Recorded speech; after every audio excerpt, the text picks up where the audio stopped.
할렐루야, 할렐루야. 8월 29일 화요 새벽 예배 자리로 나오신 모든 성도님들을 예수님 이름으로 환영하고 또 축복합니다.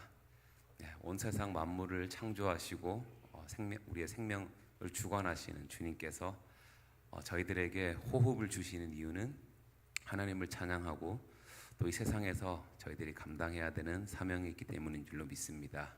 아멘. 저희 시간 선한 능력 주시는 우리 주님만 의지해서 맡겨주신 사명 잘 감당하며 나갈 것을 이 시간 함께 선포하며 나아갑시다.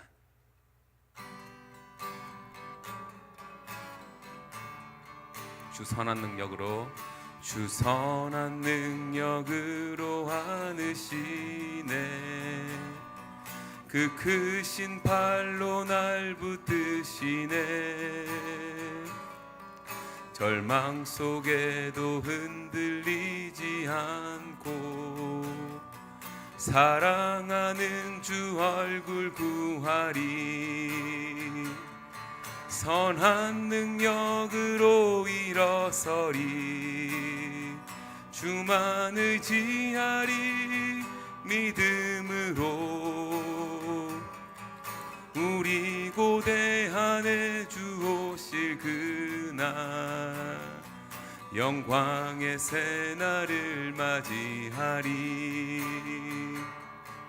이전의 괴로움 날 애워싸고 고난의 길을 걷는다 해도 주님께 모두 맡긴 우리 영혼 끝내 승리의 날을 맞으리.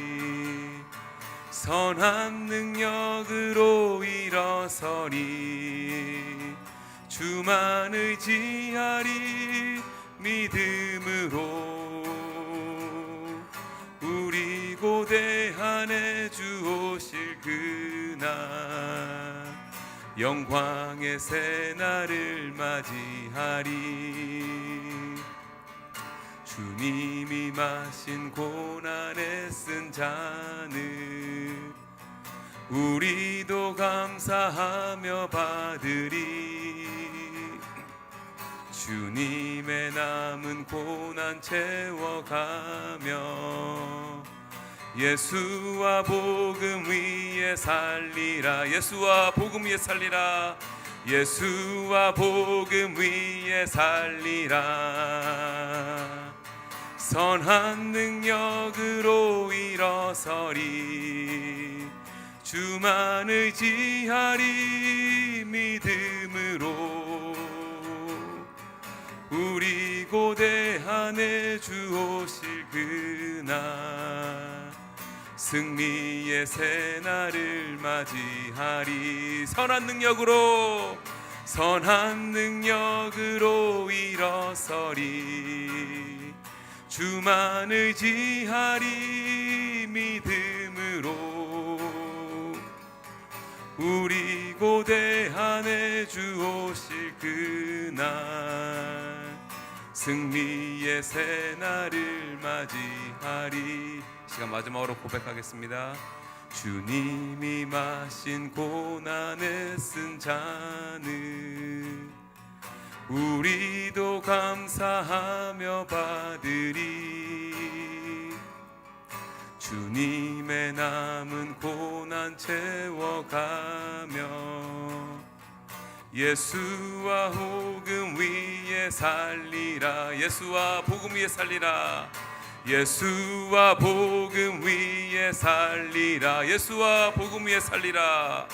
예수와 복음 위에 살리라.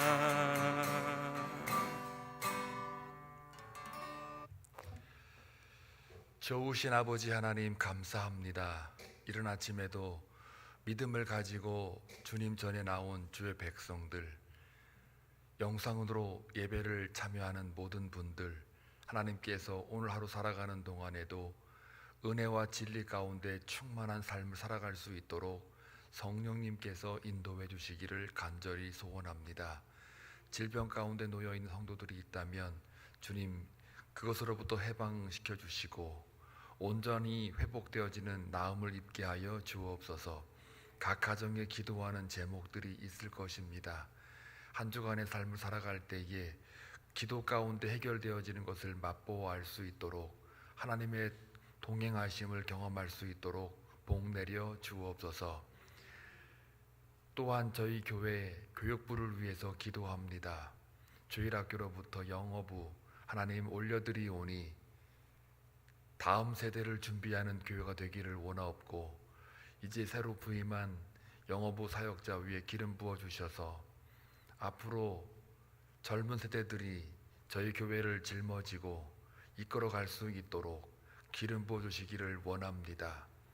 하나님 아버지, 또한 기도하옵기는 중보기도팀 이제 오는 주일 월요일 이틀 동안 기도원회가 주님 앞에 부르짖고 다시 한번 성령 충만하기를 원하여 모임을 갖습니다. 그 모임 가운데 마가의 다락방에 놀라운 은혜가 부어지게 하시고, 우리 한빛 장로교회가 무엇보다도 기도가 회복되어져서 그 기도의 능력으로 말미암아 하나님의 사역에 동참할 수 있도록 주께서 인도하여 주옵소서. 9월에 있을 경찰들, 소방관들 초청하여 이 지역사회에 수고하고 귀한 분들 섬기고자 하오니 그리스도의 사랑만 전할 수 있는 귀한 사역이 되게 도와주시고, 또한 스데반 주체 전교인 수련회를 통해서 온 교우가 다 함께 깊은 교제와 연합의 시간, 말씀 잔치가 될 수 있도록 그 모든 준비 가운데 기름 부어 주옵소서. 오늘도 주의 말씀을 통하여 주님 앞에 가까이 나아가고자 하오니 주여 인도해 주시고 말씀하여 주옵소서. 예수님의 이름으로 기도하옵나이다. 아멘. 하나님 말씀 보시겠습니다. 사도행전 28장 1절에서 10절 함께 교독할 때에 주의 음성을 들을 수 있기를 바랍니다. 우리가 구조된 후에 안즉 그 섬은 멜리데라 하더라. 비가 오고 날이 참해 원주민들이 우리에게 특별한 동정을 하여 불을 피워 우리를 다 영접하더라. 바울이 나무 한 묶음을 거두어 불에 넣으니 뜨거움으로 말미암아 독사가 나와 그 손을 물고 있는지라. 원주민들이 이 짐승이 그 손에 매달려 있음을 보고 서로 말하되 진실로 이 사람은 살인한 자로다. 바다에서는 구조를 받았으나 공의가 그를 살지 못하게 함이로다 하더니, 바울이 그 짐승을 불에 떨어 버리매 조금도 상함이 없더라. 그들은 그가 붙든지 혹은 갑자기 쓰러져 죽을 줄로 기다렸다가 오래 기다려도 그에게 아무 이상이 없음을 보고 돌이켜 생각하여 말하되 그를 신이라 하더라. 이 섬의 가장 높은 사람 보블리오라 하는 이가 그 근처에 토지가 있는지라. 그가 우리를 영접하여 사흘이나 친절히 머물게 하더니, 보블리오의 부친이 열병과 이질에 걸려 누워 있거늘 바울이 들어가서 기도하고 그에게 안수하여 낫게 하매, 이러므로 섬 가운데 다른 병든 사람들이 와서 고침을 받고 후한 예로 우리를 대접하고 떠날 때에 우리 쓸 것을 배에 실었더라. 아멘. 오늘 28장이니까 사도행전 생명의 삶 마지막이 될 듯 싶으네요. 이게 아마 8월 31일 목요일까지 28장이 묵상이 되어질 것 같고 9월 1일부터는 히브리서로 이제 한 달을 묵상하게 됩니다. 그리고 우리가 놓쳤던 사도행전의 본문들이 있을 겁니다. 주일이나 월요일 날짜에 나온 본문은 우리가 많이 놓치고 있는데 그것들은 수요일 날 지금 계속해서 사도행전이 원래부터 진행되고 있었으니까요. 수요일 날 일주일에 한 번씩은 사도행전으로 계속 묵상이 되니까 아마 사도행전은 1장부터 28장까지 한 절 한 절 빠지지 않고 계속해서 묵상이 되어 갈 것 같습니다. 그래서 그런 면에서 저도 사도행전 28장 이제 막바지에 와서도 아쉬움은 없어요. 왜냐하면 휴가 때 2주 동안 사도행전을 생명의 삶을 안 했기 때문에 그게 또 수요일날 메꿔질 것이다 생각을 하니까 마음이 좀 편해졌습니다. 그래서 오늘은 28장 새벽이라 이렇게 더 길게는 못하니까 그냥 묵상하는 큐티식으로 사도행전을 묵상을 해오고 있습니다. 그래서 좀 더 자세하게 이야기는 할 것들은 이제 수요일 날 제가 좀 더 길게 말씀으로 함께 묵상하기를 원합니다. 자, 오늘 28장 이 난파가 됐죠. 바울이 이 로마로 가다가 이제 유로굴라라고 하는 그 광풍을 만나면서 배가 난파선이 되어 버렸습니다. 그래서 표류하면서 헤엄을 치고 수영을 해서 이제 겨우 섬에 도달해 가지고 이제 왔는데, 아마 이제 난파가 됐으니까 아마 추웠겠죠. 10월 달이고, 그 다음에 그 섬 이름은 멜리데 섬입니다. 이 멜리데라는 뜻은 피난처 혹은 도피처라는 뜻이에요. 공교롭게도 그 섬 이름이 또 바울이 난파돼 가지고 거기에 섬으로 들어갔는데 그 섬 이름이 그런 뜻이에요. 이게 뭐 일부러 껴맞추려고 한 건 아닐 테고, 하여간 이 역사적인 사실을 통해서 이렇게 진행하다 보니 그런 이름조차도 피난처, 도피처가 되었다라는 게 또 신기합니다. 그리고 또 하나는, 이제 원주민들은 그 원래 뭡니까, 바르바로스라는 단어를 썼는데 헬라어에, 여러분이 본문을 좀 이해하기 위해서 조금 설명을 드리면, 바르바로스, 이게 영어의 barbarian이란 뜻이에요. 야만인이란 뜻이 야만인. 그런데 이제 여기 본문은 원주민은 야만이라는 말을 쓰지 않고 해석을 두 가지가 하나 더 있는데, 헬라어를 모르는 사람을 원주민이라고 그랬대요. 그렇기 때문에 역사적인 그런 문화적인 인식 정황으로 볼 때 바르바로스라는 단어를 썼지만 이 원주민을 야만인이라고는 보지 않고 헬라어를 모르는, 그러니까 헬라어 언어 밖에 있는 사람을 이 당시 원주민이라고 불렀던 모양이에요. 왜냐하면 로마 속국에 거기 다 들어있기 때문에 로마가 지배한 하에 이제 섬까지도 아마 언어가 들어가지는 않았을 터이니까 아무래도 원주민들은 헬라어를 모르는 사람이다, 이렇게 이해하시면 훨씬 더 좋습니다. 정확하게.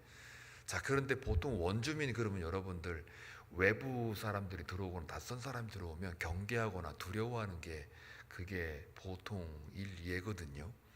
그런데 여기 원주민들은 어떤 이유인지는 모르겠으나 이 본문에 보니까 이 난파된 사람들 바울을 포함해서 276명을 전부 다 환대를 하고 친절하게 대했다라는 말을 합니다. 그래서 멜리데 섬이라는 게 그 도피처, 피난처라는 그 이름 걸맞게 그 원주민들이 기대 이상과는 달리 276명이 이제 살아 돌아왔는데 다 환대하고 친절하게 대했다는 거예요.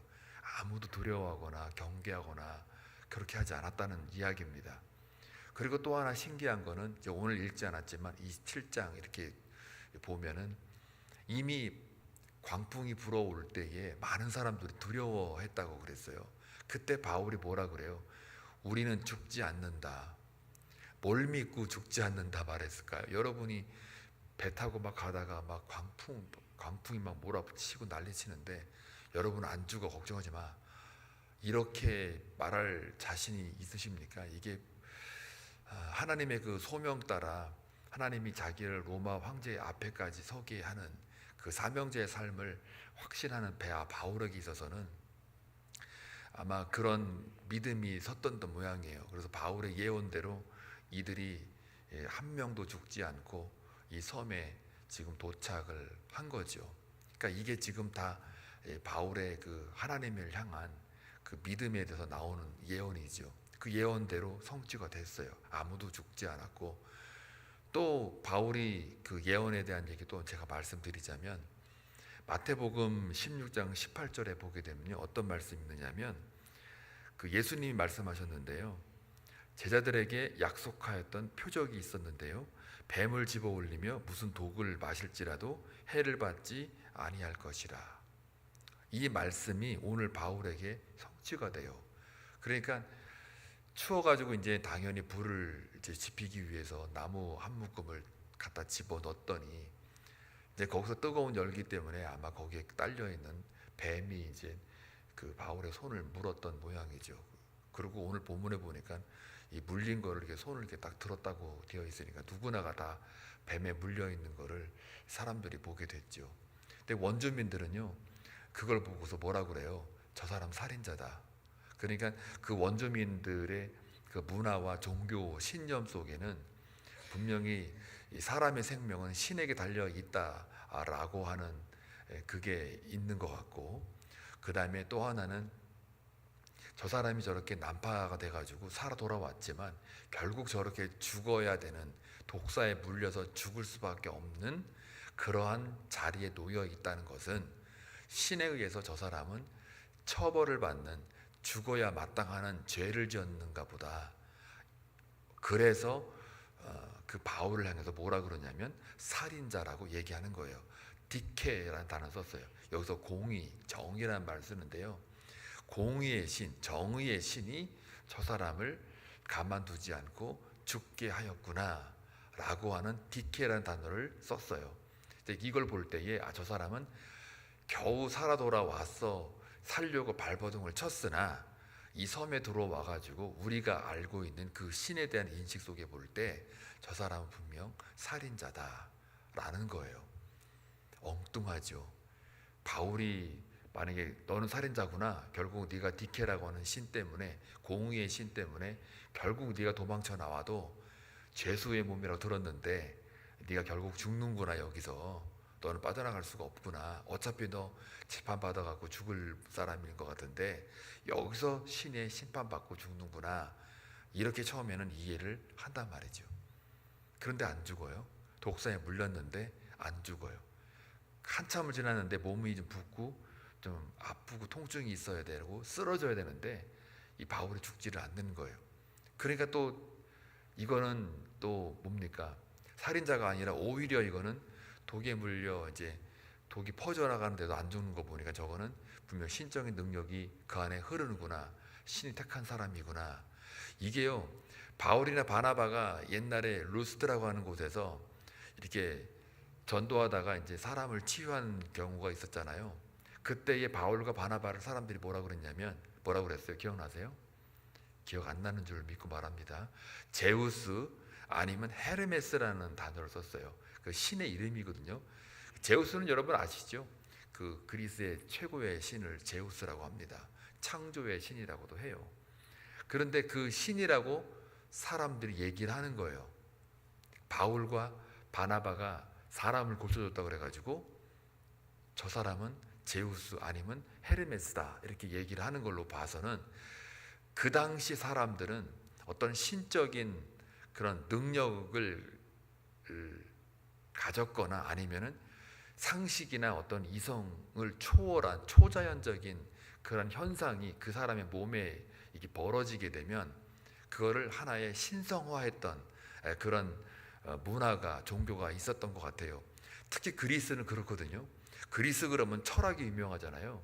그런데 그리스에 그 깔려 있는 문화를 보면요, 전부 다 이 신과 인간의 관계에서 있다는 거 여러분 아세요?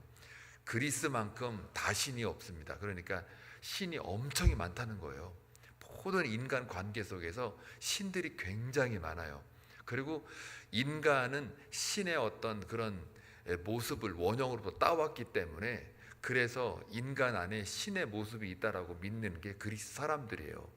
그래서 요한이 요한복음을 쓸 때 대상자가 헬라인이었으니까요, 헬라 사람들이 어떻게 하면 복음을 잘 받아들일 수 있을까라는 그 기도 가운데 성령 하나님께서 말씀하시기를, 그 대상자, 그러니까 신, 로고스라는 단어를 쓰는 이유도 바로 거기에 있는 거예요. 그러니까 인간의 원형은 어디예요? 저 우리가 모르는, 안 보이는 어떤 신의 영역에 있다라고 보는 게 플라톤의 이데아 사상이고요, 또 아르토텔레스의 진료와 형상의 그런 이야기들이에요. 이게 다 어려운 단어라 이야기를 해도 잘 아마 어려울 텐데, 말하자면 그리스의 문화와 종교가 다 신과 인간 사이의 관계에서 설명해내는 수많은 신들의 이야기가 그리스의 문화와 종교의 그런 신념들이거든요. 오늘 여기 보면은 사람이 죽어야 되는데 안 죽고 그렇게 뻗어떻게 살고 있으면 뭔가 저 안에는 신적인 요소가 있다라고 믿는 게 그리스뿐만 아니라요, 우리 동양에서도 샤머니즘에서도 이런 게 많아요. 저게 지금 죽어야 되는데 왜 안 죽을까? 이게 이제 저거는 분명히 신령이 저 안에 신이 들어가서 그런 것이야, 이렇게 사람을 갖다가 신격화하는 경우가 많지요. 똑같이 지금 원주민들도 이 바울을 향해서 저거는 신의 능력이다, 저 사람은 보통 사람은 아니다, 어쩌면 신성이 저 안에 있는 거다, 이렇게 보는 거죠. 이 소문을 누가 들었겠어요? 오늘 본문에 나오는 보블리오라는 사람이 이 소문을 들었겠죠. 그리고 이 사람은 오늘 본문에 보니까 뭐라고 표현합니까? 가장 높은 사람이다. 근데 이 높은 사람이 어떤 뜻인지를 잘 몰라요, 솔직히. 그래서 문헌적으로 볼 때, 학문적으로 저 높은 사람은 어떻게 해석할 거냐라고 할 때, 그 근처에 토지가 있는지라 하는 걸로 봐서 그 토착 원주민들 사이에 땅을 많이 가지고 있는 부자 아니면 상류층 혹은 사회적 지위가 있는 사람으로 보기도 하고요. 아무래도 역사적으로 볼 때 로마의 식민지 하에 있는 그런 섬일지라도 그런 식민지 하에 소속된 그런 상황이니까 어쩌면 보블리오는 로마에서 파견이 된 그런 어떤 사회적 지위, 정치적인 지위가 있는 사람이 아닐까라고 추측을 합니다. 이 두 가지밖에는 해석이 안 되거든요. 어쨌거나 중요한 거는 뭐냐면 보통의 그 평민들은 아니라는 거예요. 그 이상이라는 거죠. 그리고 선한 어떤 사회적인 영향력이 있는 사람인 것만은 틀림이 없어요. 자, 그래서 토지가 있는지라 하는 걸 봐서는 어쩌면 땅을 많이 가지고 있는 사람으로 이제 추정을 한다고 이제 많은 학자들은 얘기를 합니다. 자, 그런 상황에서 우리를 영접하여 사흘이나 친절히 머물게 했다. 사흘간 이제 머물게 하면서 뭘 알았겠습니까? 그 다음 절에 그 부친이 열병과 이지를 걸렸다라는 걸 알죠, 바울이. 그리고 나서 거기에 이제 뭡니까? 기도하고 안수를 하는 거예요. 물론 기도하고 안수하기 전에 독사에 물려도 안 죽으니까 이게 신통한 거죠. 원주민들로부터의 그 여러 가지 이야기를 들었겠고, 본인이 그 물린 거를 보고도 멀쩡하게 저렇게 살아있는 걸 목도했는지 안 했는지는 여기 본문에 나와 있지는 않아요. 그러나 어쨌든 간에 바울의 그 되어가는 현상을 볼 때 신적 능력이 있다라는 거는 보블리오가 알았을 것이고, 그리고 그걸 떠나서 이 전체 276명을 환대하게 이렇게 여겼던 원주민들의 그 태도를 볼 때도 이 보블리오가 여러 가지 그 상황 속에 바울을 자기 집으로 초대해서 더 교제하고 싶으니까 데리고 간 건데, 거기서 이제 이 부친을 안수해서 낫게 합니다. 그리고 그걸 낫게 했더니 그 소문을 듣고 그 주위에 많은 사람들이 더 거기에 몰려서 뭐예요? 치유하고 그 다음에 어떻게 합니까? 기도하고 복음을 증거했다라고 이제 오늘 본문의 9절에 나오는 거죠. 그리고 떠날 때는 이제 후한 예, 여기서 예라고 하는 말은 예절, 범절 이런 게 아니라 가격 혹은 명예 아니면 가격, 그러니까 그러니까 값이에요, 값. 그 비용 같은 거죠, 값. 그러니까 후한 어떤 그 값어치로 우리를 대접하고 떠날 때에 우리의 쓸 것들을 다 배에 실었더라. 이렇게 되어 있는 본문이에요. 자, 오늘 이 본문을 통해서 우리가 좀 짚어봐야 될 것들은 뭐냐면, 바울은 어차피 하나님의 소명자의 삶을 살아갑니다. 근데 소명자의 삶을 살아가는데 예상치 못하는 유라굴로의 광풍이 있어서 광풍을 맞이할 때 사람은 두려워하기 마련이지만, 그러나 그 바울의 마음속에는 다른 사람은 몰라도 바울 하나만큼은 두려워하지 않고 오히려 우리 모두가 죽지 않는다라고 다른 사람들에게 선언할 정도로 자기 생명의 주관자는 하나님이라는 것을 정확하게 알고 있어요. 사실 사람들에게 우리 안 죽어요 말 안 해도 상관없어요. 자기는 알고 있으니까요. 그 하나님이 이런 광풍을 통해서 나를 죽이지는 않겠지 하고 자기한테서만 거기서 하나님의 그 대한 그 믿음을 사용해도 되는데, 그게 너무 충만하니까 다른 사람들에게도 안도하게 하고 두려움 없게 만드는 그 믿음이 그렇게 사람을 안정시키고 살릴 수 있다라는 것, 소명자의 삶을 살아가는 그게 확신이 있다라는 것 때문에 그래요. 그리고 독사에 물려가지고 누구나가 다 물렸으면은 통증이 있어서 아니면 겁을 내서 이게 뭐지? 분명히 광풍 살았는데 또 독사까지 물려면 이게 뭐지? 하고 또 의문을 제기할 수 있어요. 그런데 그 독사에 물린 거로 말미암아 오히려 다른 사람을 살리고 다른 영혼에게 복음을 증거할 수 있는 기회가 돼버려요. 그게 안 물렸고 그냥 당신은 왜 이렇게 끌려가게 됐어? 왜 죄수의 몸으로 광풍 만나가지고 이렇게 됐는데 어떻게 된 거요? 라고 이제 들어보면은 이제 뭐라고 말하겠어요? 유대의 문화, 유대인들 때문에 내가 지금 죄수가 돼가지고 가게 된다. 이렇게 구절절 말하는 것보다 독사 물려가지고 오히려 안 죽고 오히려 복음을 증거할 수 있는 그런 계기, 즉 독사의 물림으로 말미암아 그들의 마음의 문이 열려지는 그런 계기가 된단 말이에요. 광풍을 만나는 것도 여러분 고난이고요. 독사에 물린 것도 고난이고요.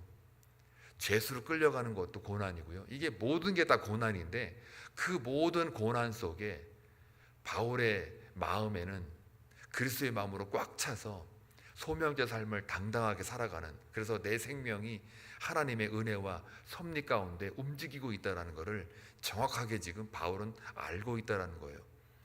저와 여러분 오늘 하루 살아가는 동안 독사에 물리는 일이 있을 수도 있겠습니다. 건강을 잃어서 그 건강 때문에 뭔가 하나님 앞에 원망할 수 있고 다른 사람들이 우리를 향하여 아유 저게 뭐냐라고 시리에 빠지는 좌절시키는 말을 할 수도 있는 거고, 또 여러 가지 그 자녀 문제, 또 법적인 문제, 여러 가지 기도하는 모든 제목들이 마치 광풍을 만나고 독사에 물리고 살인의 어떤 음모 때문에 두려움 속에 늘 가야 되는 그 삶을 사는 바울처럼 그런 것들이 내 주위에 널려있다 할지라도 우리의 생명의 주관자이신 하나님께서 우리가 만약에 하나님 앞에 정말 쓰임받고 소명자의 삶을 살아가는 거라면 그조차도 하나님께 맡기는 오늘 하루가 되시길 주의 이름으로 축원합니다. 누굴 만나든 어디에 있든 어떤 고난의 모습이 있든 돈 문제든 건강 문제든 관계의 문제든 기도하는 문제가 자꾸 이렇게 더디 오는 그런 여러 가지 그 상황이 안 좋은 그런 걸 맞이한다 할지라도 하나님께서 그걸 통해서 또 다른 우리가 볼지 못하는 또 다른 하나님의 그 일하심과 역사심이 기다리고 있다라는 것, 내 눈에는 안 보이고 또 내 인식 속에는 감지가 안 된다 할지라도 하나님께서 더 좋은 것으로 열어주시기 위해, 즉 소명자는 반드시 복음과 연결된 삶을 살거든요. 복음 전파를 위해서라면 하나님은 우리가 눈에 보이지 않아도 독사에 물리는 아픔과 고통이 있어서 살인자라는 누명을 쓴다 할지라도 그것을 화가 복이 변하여 하나님이 하나님의 목적을 이루기 위해서 우리를 쓰임받게 하는 하나의 통과 의례라는 것을 꼭 인식하시고 오늘도 하루 살아가는 동안 그러한 믿음을 가지고 이겨내는 그런 멋진 삶을 살아내시길 주의 이름으로 축원합니다. 기도합니다. 좋으신 아버지 하나님 감사합니다. 오늘 살아가는 성도들 살아갈 때에 독사에 물릴 수도 있고 광풍을 만날 수도 있고 또 바울처럼 죄수의 몸으로 살아갈 수 있고 또 자신을 해하고 죽이기 위해서 음모를 꾸미는 유대인들의 그 위협 속에서도 늘 두려움과 떨림 속에 살아갈 수도 있습니다. 그럼에도 불구하고 우리가 살아갈 수 있는 이유는 우리의 삶은 우리 것이 아니라 하나님의 것이며 소명자의 삶을 살아가는 하나님의 일하심 속에 쓰임받는 삶이라는 것을 다시 한번 고백하기를 원합니다. 그래서 질병으로부터 건강으로부터 또 물질 문제로부터 관계로부터 여러 말 못할 기도하는 제목들로부터 우리가 좌절하고 절망하는 것이 아니라 내가 보지 못하는 그 하나님의 일하심과 역사하심을 기대하며 믿음으로 오늘도 승리하는 하루가 되게 하여 주옵소서. 우리의 인생이 반드시 하나님 앞에 쓰임받는 인생임을 고백하는 복된 하루 되게 하옵소서. 예수님의 이름으로 기도하옵나이다. 아멘.